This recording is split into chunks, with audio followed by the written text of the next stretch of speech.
Welcome to episode 7 of 10-Minute Record Reviews. And today we're going to talk about Ozzy Osbourne's Diary of a Madman. And this is based on the first Canadian pressing from 1981 on Jet Records.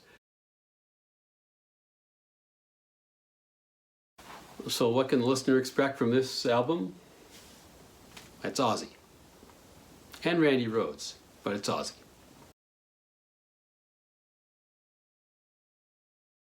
So the background of this album, it's interesting. So many people know these stories, I guess, but Ozzy, founding member of Black Sabbath, like a lot of members of Black Sabbath, going off the rails towards in the later 70s, particularly as the band's sort of substance abuse basically catches up with it, and they released 8 albums. The last 2, by most standards, are pretty crappy, and he, depending on who you believe, is kicked out or walks out, comes back, leaves. Anyway, there's a kind of a long, sort of messy exit from Sabbath, and Ozzy is really kind of at his wit's end. He's not the stablest guy, and prone to refueling issues and so on,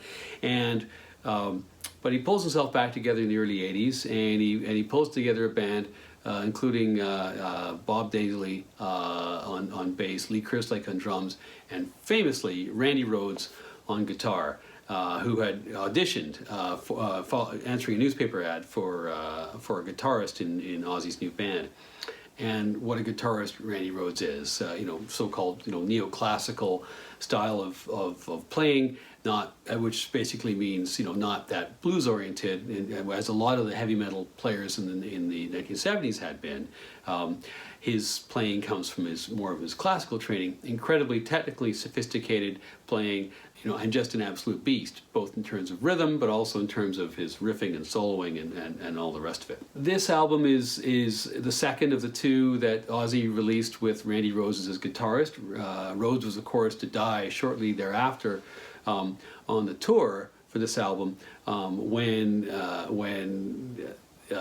one of the folks in the band's party took a plane up. They were buzzing the bus. There's a plane crash. Just a sort of tale of sort of youth and stupidity and drugs and so on. Very, very sad. He's on this album, and what a way to go out. His playing is absolutely fantastic. The other 2 members of the band, Daisley and Kerslake, were canned by Ozzy as soon as this album was recorded, and they don't actually, as you can see from the inner sleeve, they don't actually appear in the photo of the band. It's actually Rudy Sarzo and Tommy Aldridge who had replaced Daisley and Kerslake in the touring version of the band. There was even more aggro later on when because not on this one, this is a Canadian release, but on the American release, they didn't even get any writing credits. They sued, and there was countersuits, and Sharon Osbourne, being kind of nasty, or Ozzy, depends who you believe, then went out and re-recorded the whole album, or at least re-recorded the drum and bass parts with Robert Trujillo and Mike Borden in 2002, and that, anyway, ultimately their royalties were paid, and their place in the album was restored. But there's a long, it's an ugly history to the personnel in this album. So the music. So side 1 starts with one of Ozzy's best solo tunes, "Over the Mountain." I think it was the first Ozzy solo tune I ever heard, and it's got an absolutely wonderful, again, much like Crazy Train, has a wonderful sort of staccato riffing that starts a song. It's more intense than some of his other songs. It's got wonderful soloing, wonderful rhythm playing from Rhoads, and Randy Rhoads' tone is if you're a guitar player, well, for me anyway, is just wonderful. Followed by "Flying High Again." Bit of a come down. "Over the Mountain" I think is one of the great Ozzy solo tunes.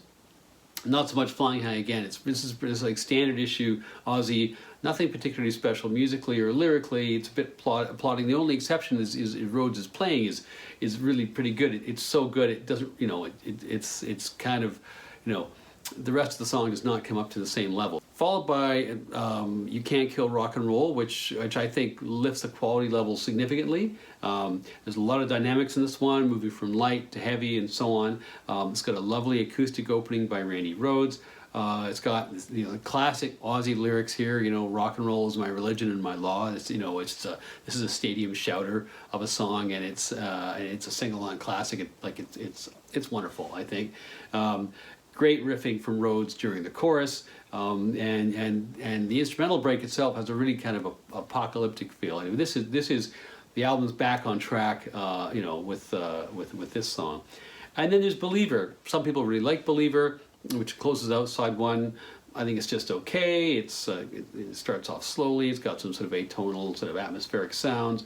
Ozzy has sung about religion from almost every possible angle. Sort of true believer, cynic, Satanist, you name the vector, and he's sung about religion that way. I think it's kind of futile to read too much into it, anyway, why? Side two starts again, I think, on kind of a lowish note, as the song Little Dolls, which is lyrically is about being tortured by someone who's got a voodoo doll, which sounds awful, I have to say, so not something to be avoided.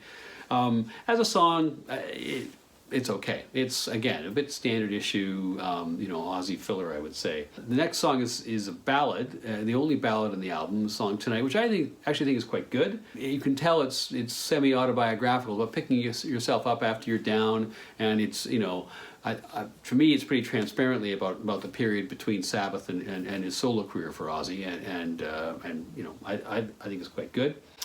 The last two songs on this record are fantastic. So the first is S-A-T-O, or Sato, or whatever you want to call it, 4 initials. This song has spectacular guitar playing by Randy Rhoads. Wonderful rhythm, wonderful riffing, fantastic solo. This song is played at such a tempo. It's just so, there's so much energy in this. It's fantastic. Again, with that sort of buzzsaw tone, which he achieved. Funnily enough, in a song about sailing. And it leads into arguably Ozzy's finest achievement, which is, as a solo artist, which is Diary of a Madman, the title track.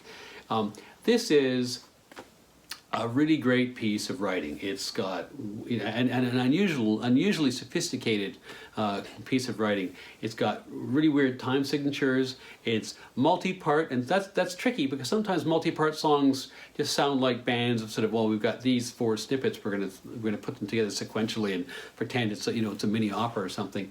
Not so much here. This really works as a almost as kind of a symphonic arrangement of elements here. It's heavy as anything, this song, but it also has plenty of light parts as well, which is a great relief for the listener, and at times, and the dynamics are really welcome. The bridge is beautiful. It's a bit about the spirit who lives behind my eyes and so on. Very lovely, very haunting song. I don't think Ozzy's ever sung any better than he does here. And I would argue that if you put together like a single LP, Greatest Hits, which was only drawn from Ozzy's work with Sabbath and Ozzy's solo work, this is one song the one song from his solo work that you'd be sure would make the cut, I think. It's also a great example of less is more, because there is probably the heaviest part of the song, the most headbangingest part of the song is where the band comes back out of the bridge, and then Rhoads is riffing away for 6 bars. There's 6 of the heaviest bars in the rock and roll canon, but they're just 6 bars, and then it's all over. But it's transporting when you're in that particular moment.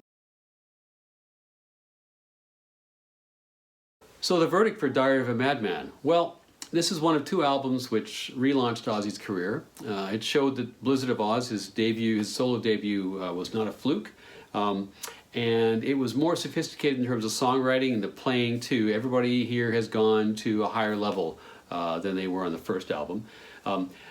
It's sad, but you sort of have to speculate where the partnership with Randy Rhoads would have gone. But even as it rests now, very few guitarists have made an impact equivalent to what Randy Rhoads achieves on this particular album.